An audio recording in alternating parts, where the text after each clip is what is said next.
What's going on, guys? Welcome back into the channel. In today's video, we're going to be covering a topic that I still see a lot of confusion about and a lot of, I would say, lack of understanding in regards to.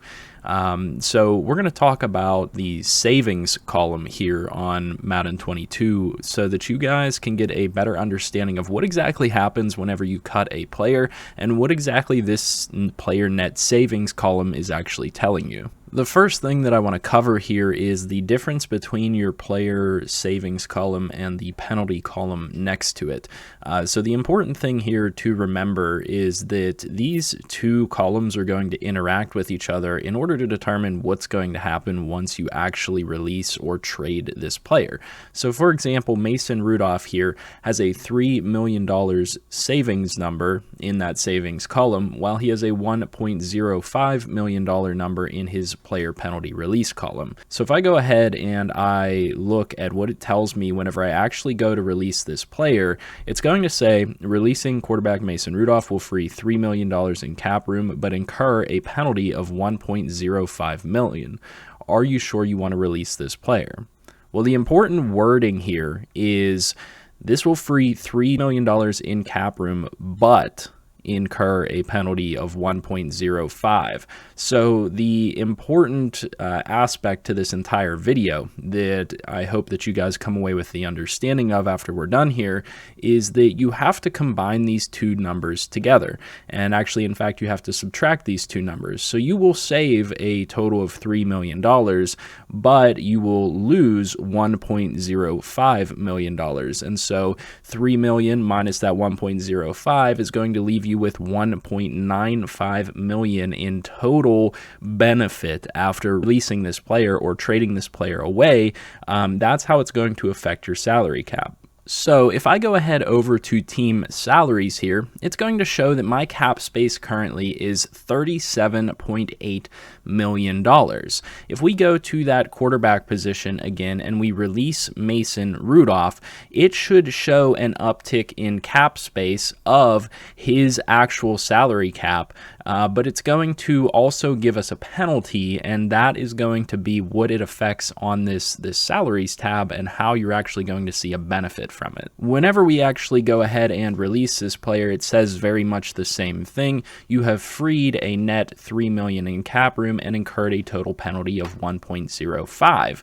Whenever we actually go take a look at what's happening here, you can see that our cap space went up from 37 million to 40.2 million. The important thing again to remember here is that your cap penalty also goes up, and so that is going to dictate how much cap you actually have. So we did gain cap space in this entire situation, but our cap penalty went up by 1.05 million. So we do still take a somewhat negative hit while getting a larger benefit to our salary cap by releasing that player. One of the biggest issues that arises here is when people are trying to cut salary cap here within franchise mode, you may release a player that has a large number in the savings column, but it's not actually going to save you money. For example, if we cut TJ Watt, he has a player savings of $24 million, but he has a penalty of $28 million. So that is going to negatively offset to give you less money if you were to cut this player. So you're going to free $24 million, but you're going to take a penalty of $28. So you're actually going to go negative by $4 million.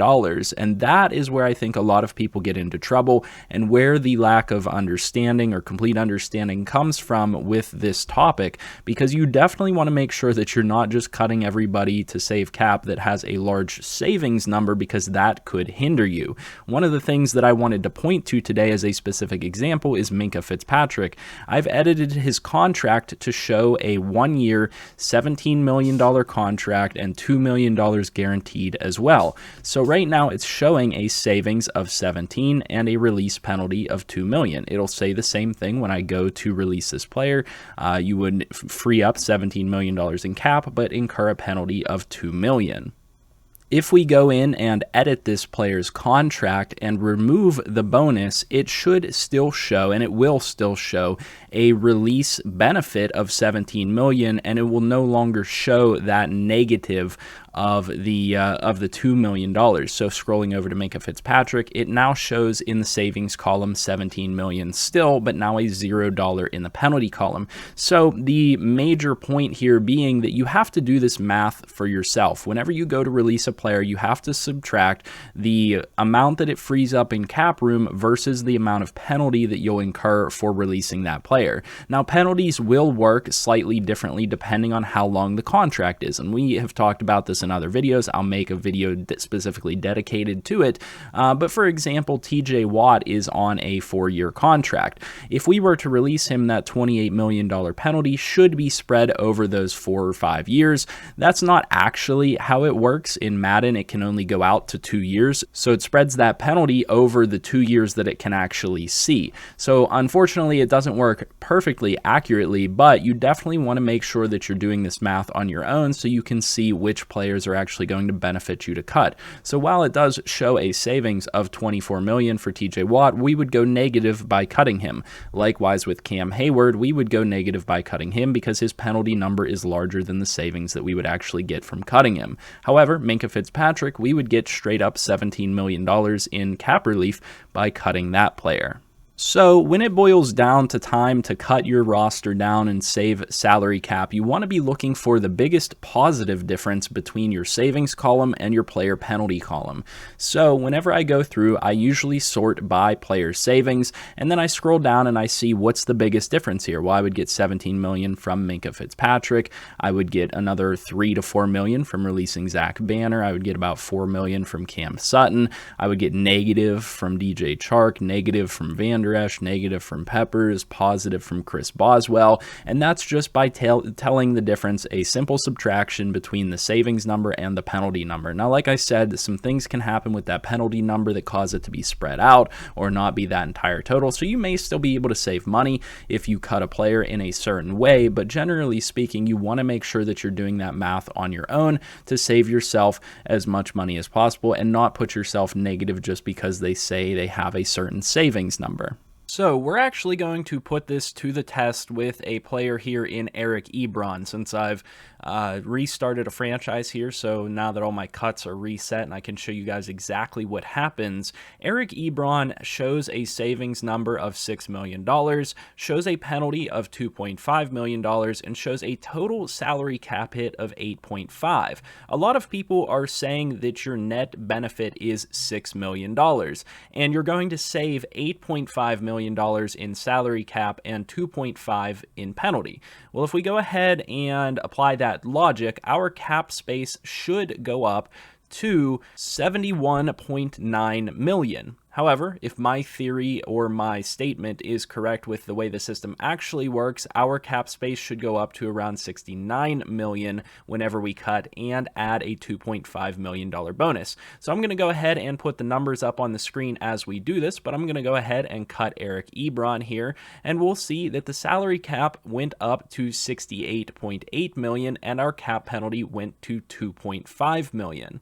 So if we go ahead and take a look at the stats that I'm going to put up on the screen right now to see the difference between what the salary cap was before and what it is now, in addition to the difference in salary cap penalty, we went from having $63.4 million in salary cap space to having $68.8 million in salary cap space minus $2.5 million in salary cap penalty. Ultimately, $68.8 million minus 2.5 is going to give us a total net result of $66.3 million in space. So if we take that $66.3 million in active cap space that we now have and subtract the $63.4 million in cap space that we had to begin with, we actually realize a net benefit of $2.9 million.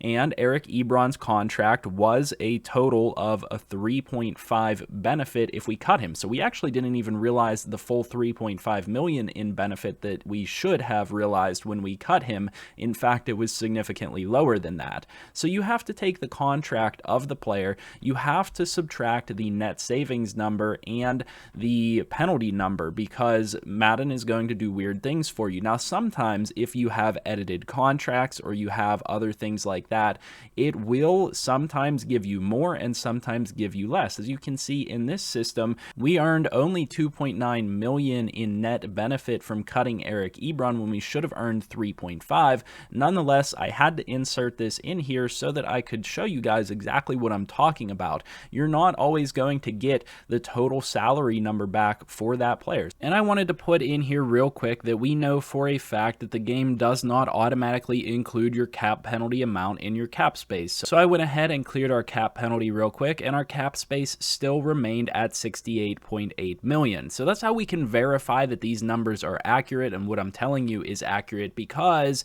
you're going to have your cap space minus your cap penalty, and inevitably we did not see the gain realized that some people thought we would realize on Eric Ebron's contract. We just simply did not see that full amount of savings in the savings column. So don't be beholden to that savings column truthfully and believe that that is exactly what you're going to save by cutting that player. You definitely want to factor in the fact that their bonus and their penalty is potentially going to set you back further than that savings amount is indicating.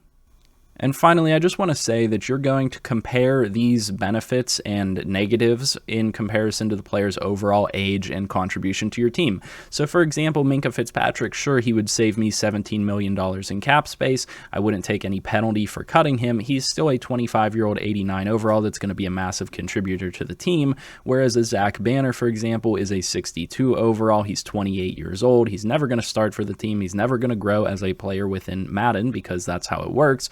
And he would save me $3 to $4 million. He would be a solid cut to pick up some extra cap space to help my team out in another area. So with all that being said, hopefully you found this information useful. If you did, leave a like down below, comment down below as well, subscribe to the channel if you're new, and as always, make sure you guys hit that notification button. I'll see you in the next one, and I hope you have a good one.